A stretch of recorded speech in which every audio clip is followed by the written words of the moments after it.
San Francisco ഉൾക്കടലിൽ സ്ഥിതി ചെയ്യുന്ന അൽകാട്രാസ് ദ്വീപ് 1934 മുതൽ 1963 വരെ പ്രവർത്തിച്ചിരുന്ന ഫെഡറൽ പെനിറ്റൻഷ്യറിക്ക് പേരുകേട്ടതാണ്. അമേരിക്കയിലെ ഏറ്റവും കൊടും കുറ്റവാളികളായ ചിലരെ ഈ ജയിലിൽ പാർപ്പിച്ചിരുന്നു. ഒറ്റപ്പെട്ടതും കഠിനമായ സാഹചര്യങ്ങളും കാരണം അൽകാട്രാസ് വളരെക്കാലമായി നിഗൂഢതയിലും ഭയത്തിലും മൂടപ്പെട്ടിരുന്നു. ഇത് നിരവധി പ്രേതകഥകൾക്കും അസാധാരണമായ റിപ്പോർട്ടുകൾക്കും കാരണമായി.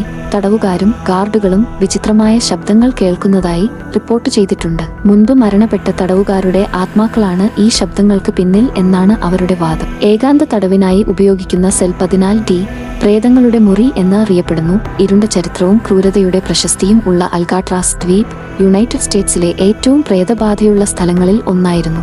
ലോകമെമ്പാടുമുള്ള പ്രേതാന്വേഷികളെയും കൗതുകമുള്ള സന്ദർശകരെയും ഇവിടം വല്ലാതെ ആകർഷിക്കുന്നു. ഇതുപോലത്തെ വീഡിയോകൾക്കായി ചാനൽ സബ്സ്ക്രൈബ് ചെയ്യാൻ മറക്കണ്ട.